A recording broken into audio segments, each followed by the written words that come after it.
Mian bakalan jelasin kronologi dari awal.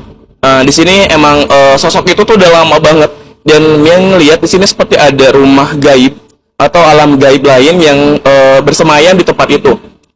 Nah, di situ Mia lihat ada sosok nenek yang udah meninggal. Nah, sosok gaib itu emang seperti entah itu udah menyatu dengan nenek tersebut. Mungkin saat nenek itu menghilang dan itu dia mencari penerus atau mencari manusia lain. Nah, di situ lalulah sosok gaib itu ini seperti memancing manusia dengan cara seperti ada jual beli. Nah, dia melihatkan bentuk fisik seperti yang kanon, katanya dulu ada uang di situ yang diambil ya. Nah, itu bisa jadi uang itu sebagai jual beli. Uang itu diambil lalu ya dia meminta imbalannya. Bisa uang, bisa buah-buahan yang dimakan oleh orang lain yang pada akhirnya ya itu kasihan banget ini anaknya, aduh udah mulai mengkuning dan ya kan? Jika seharusnya 3 hari nggak ketemu, itu anak itu susah untuk diselamatkan. Dia berada di belakang ada batu dan pohon besar di situ. Nah, itu kecil banget, ngelip di situ. Kalau emang bisa narik, minta bantuan untuk ditarik sosok anak itu, tapi kayaknya susah untuk ketolong deh kalau ketemu. Ini lumayan kuat sih, karena si nenek itu juga energinya walaupun udah nggak ada tapi kuat banget dan bayangannya langsung hilang. Mian nggak boleh ngubek-ngubek nih tempat itu karena tempat itu seperti ada kerajaan gitu. Sosok hitam dibilang genderuwo itu emang seperti genderuwo. Terus juga di sini dia bisa berubah wujud dan ini dia sering di atas rumah itu banyak banget sosok-sosok yang beraktivitas.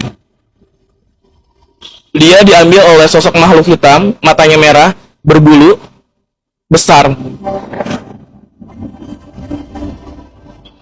Ini ada kemungkinan kecil sekitar 20% anak itu kembali.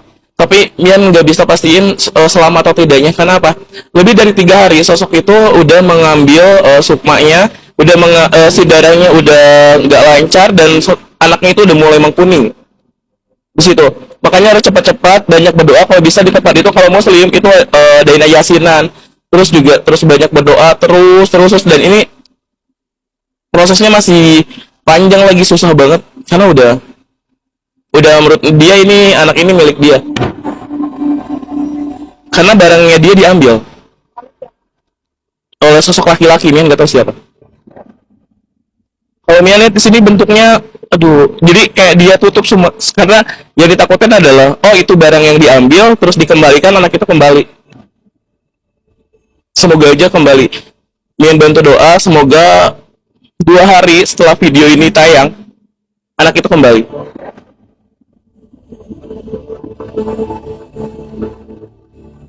Dari mulai stance dan energi dia mulai melemah dan kemungkinan kalau anak ini selamat, amin semoga selamat, dia bisa melihat alam lain, mata batinnya terbuka, terus jadi sosok yang pendiam, penakut dan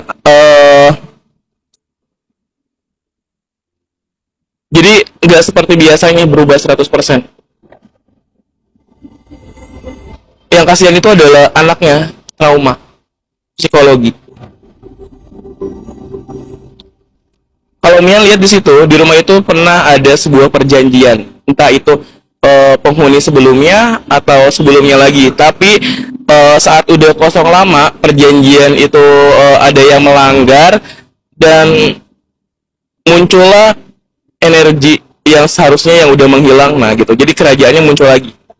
Jika ditarik di masa lalu sekitar 20 tahun lalu, di situ ada sosok seperti dukun yang membuat sebuah perjanjian seperti itu sih, 20 lebih deh kayaknya. Jika ditempatin bahaya, lebih baik dibersihkan dulu, banyak berdoa aja karena energinya kuat banget sampai sekarang. Banyak sih dia udah meminta tolong ke orang lain untuk didoakan, terus juga kalau bisa dicabut. Tapi kalau bendanya itu belum diberikan, itu susah. Dia nggak tahu karena apa? Saat dia mengambil aja, pikirannya dia tuh dikontrol oleh sosok negatif itu. Jadi nggak tahu kalau itu tuh dari alam gaib. Tidak semua spiritual bisa. Karena apa? si sosok ini dan anak itu udah lama. Si sosok ini udah nyaman dengan anak itu dan bahkan dia udah kayak anggap anak sendiri. Sekarang aja dia sedang tertidur, dielus-elus, oh my god, dilus-elus kepalanya sama sosok hitam, matanya merah berbulu besar. Ian gak mau bilang gak akan kembali, semoga kembali harus. Setelah video ini tayang 2 hari harus kembali. Jangan sampai, semoga selamat, amin. Banyak, bahkan di pantai-pantai sekarang banyak yang terbawa arus ombak hanya karena apa? Alam benci, kenapa? Dirusak, bayarannya adalah nyawa. Kalau sosok anak kecil ini mungkin entah itu dijadikan sebagai keluarganya atau sebagai pengikutnya, yang paling parah rata-rata saat orang hilang di tempat wisata seperti pantai atau apa, diambil oleh sosok lain, itu menjadi bawahan gitu. Banyak banget disuruh-suruh untuk jadi budak sosok jin iblis, tapi kalau untuk anak ini dia itu dianggap tuh sebagai anaknya sosok jin ini yang hitam, yaitu ada tetesan darah yang mengalir di dalam tubuhnya, mempunyai energi yang luar biasa. Ada kemungkinan ya, karena si sosok hitam mata merah ini dia sangat mau anak ini gitu. Ya seharusnya sosok ini tuh ngambil orang yang bawa barang itu. Mungkin beberapa waktu nanti bakal bercerita, tapi di sini traumatiknya sangat luar biasa. Kalau dia harus selamat, harus selamat. Gambaran yang tuh buruk, dia meninggal ditemukan di semak-semak gitu di dalam hutan. Tapi jangan sampai, semoga selamat, harus selamat. Tepat. Mian lihat di sini ada batuan.